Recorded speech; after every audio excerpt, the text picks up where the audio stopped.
అనే చెప్పొచ్చు కదా. అవును సార్.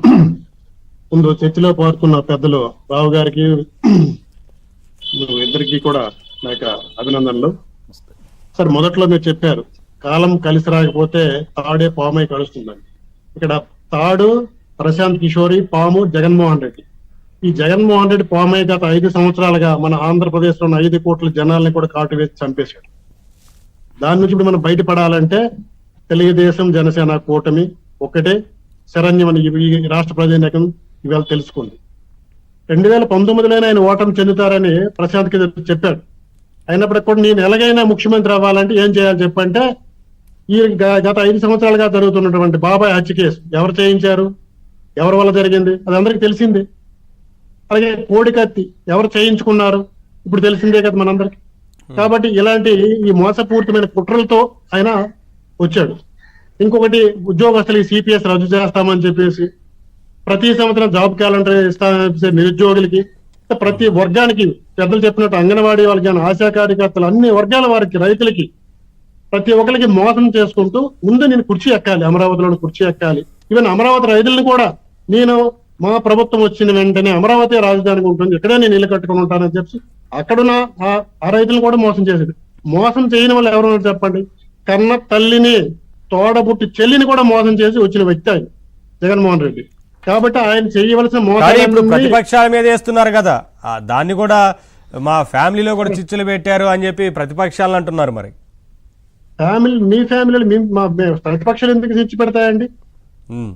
నీకు దమ్ముంటే 5 సంవత్సరాలు నీ ముఖ్యమంత్రిగా ఉన్నావు, సఖ్యతగా కేంద్ర ప్రభుత్వంతో ఉన్నావు కదా, ఈ దర్యాప్తులు ఎందుకు తెచ్చుకోలేకపోయావు ఎవరు చంపేశారని? ప్రతిపక్షంలో చేస్తుంటే ఇప్పటివరకు ఉంచేవాడండి ఆయన.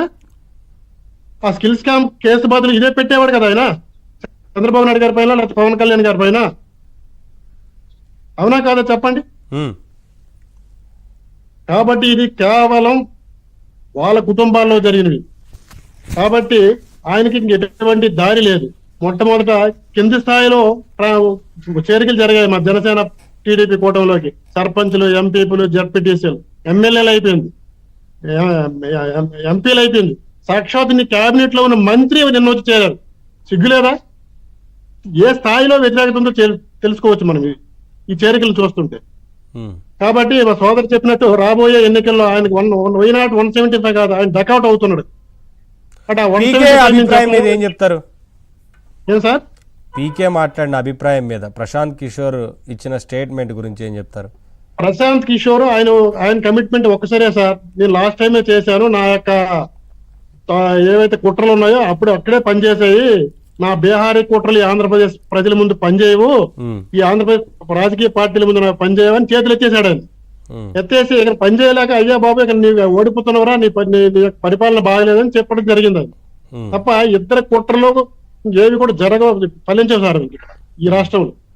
సార్, మనిషి ఒక నాయకుడి పై నమ్మకం ఉండాలి. గతంలో మనకి ఎవరున్నారండి వ్యూహకర్తలు? పక్కన ఒరిస్సాలో ఉన్నారు నవీన్ పట్నాయక్, ఎవరు వ్యూహకర్త ఉన్నారా? గతంలో చంద్రబాబు నాయుడు కానీ, రాజశేఖర రెడ్డి కానీ, లేదా పక్కన కేసీఆర్ కానీ ఎవరైనా వ్యూహకర్తలు ఉన్నారండి? వాళ్ళకి మన ప్రజలకి మన నాయకత్వమే నమ్మకం ఉండాలి. ఎవరండి వ్యూహకర్తల కాన్సెప్ట్ తీసుకొచ్చి రాష్ట్రాన్ని సర్వనాశనం చేశాడు జగన్మోహన్ రెడ్డి, ఈ ప్రశాంత్ కిషోర్. అది తెలుసుకున్నాడు ఇవాళ ప్రశాంత్ కిషోర్. నేను ఒక బ్యాక్వర్డ్, ఆయన చెప్పినట్టు ఒక బ్యాక్వర్డ్ స్టేట్ నుండి వెళ్ళి అలాంటి అన్ని రంగాలుగా అభివృద్ధి చెందిన, అదొకటే కాదు మీరు చెప్పినట్లుగా గతంలో ఆ కేసులన్నీ కూడా అనుకూలంగా మార్చుకున్నారు ప్రచారానికి. కోడికత్తి కేసు అయితేనేమి, వివేకానంద రెడ్డి గారి హత్య కేసు అయితేనేమి, రకరకాల అంశాలు వాడుకున్నారు రాష్ట్రం మొత్తం. అయ్యో అన్యాయం జరిగిందని ఆ కేసులు వాళ్ళు చేయించుకునే సార్, వాడుకోవడమే కాదు చేయించుకుని వాడుకున్నారు. అలాగనాలి మనం దాన్ని. సెల్ఫ్ మేడ్ చేయించుకుని వాడుకొని ప్రజల మీద రుద్దారు అంతే. అన్ని వర్గాలు మొదటి మీకు చెప్పాను, అన్ని వర్గాలకు ఏ విధంగా మోసం చేయాలో మోసాలు లిస్ట్ అని రాసుకుంటారు. పెద్ద మేనిఫెస్టో, ఆయన పర్సనల్ మేనిఫెస్టో ఒకటి ఉంది, ఈ రాష్ట్ర ప్రజానీకానికి ఎలా మోసం చేయొచ్చు అనేది. మనకి ఇది చేస్తానని చెప్పి నవరత్నాలు అన్ని చెప్పి మోసం చేశాడు 2 విధాలుగా. కాబట్టి ఏ వర్గం కూడా, ఏ రాజకీయ పార్టీ కూడా ఎవరిని ఏ వ్యూహకర్త కూడా నమ్మే పరిస్థితులు ఈ రాష్ట్ర ప్రజానీకం లేదు.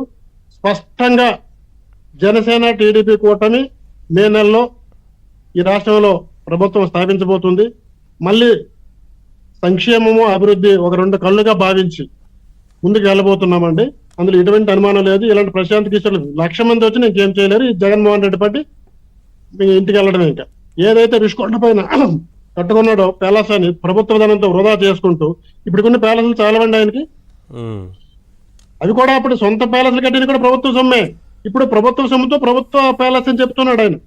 ప్రాంతానికి కానీ ఒక అదే ప్యాలెస్ ఉండాలి ప్యాలెస్ కదా, నుండి చాలవా అంటే? బంగాళాఖాతంలో దూకే రోజు వస్తుంది ఆయనకి, ఆయన చేసిన పాపకారి దీనికి. అక్కడి నుంచి అదే ప్రాంతానికి బంగాళాఖాతం ప్యాలెస్ ఉండాలి ఎక్కడ కదండి. మారి? ఏ ప్రాంతానికి వెళ్తే అక్కడ చాలవా అంటే మీ సరే ఇది రాజరికం కాదు కదా సార్. అలానే చూస్తున్నారు కదా. మరి వాళ్ళే అంటున్నారు పవన్ కళ్యాణ్ ఆంధ్రప్రదేశ్ ఇల్లే లేదు, చంద్రబాబు నాయుడుకి ఇల్లు లేదంతా. ఇల్లు లేని అలాంటి ఆదర్శంగా ఉండాలి తప్ప ఇల్లు లేకుంటే పేదవాళ్ళకి ఇల్లు లేని బాధ వాళ్ళకి తెలుస్తుంది. ఇలాంటి ప్యాలెస్లు ఉన్నాడు పేదవాళ్ళ బాధ ఎలా తెలుస్తుందండి? 500 కోట్లు కట్టి ఎవరి రాష్ట్రంలో ఎవరికైనా ఇల్లు ఉందా చూపించండి నాకు. ఎవరికైనా ఉందా ప్యాలెస్లు?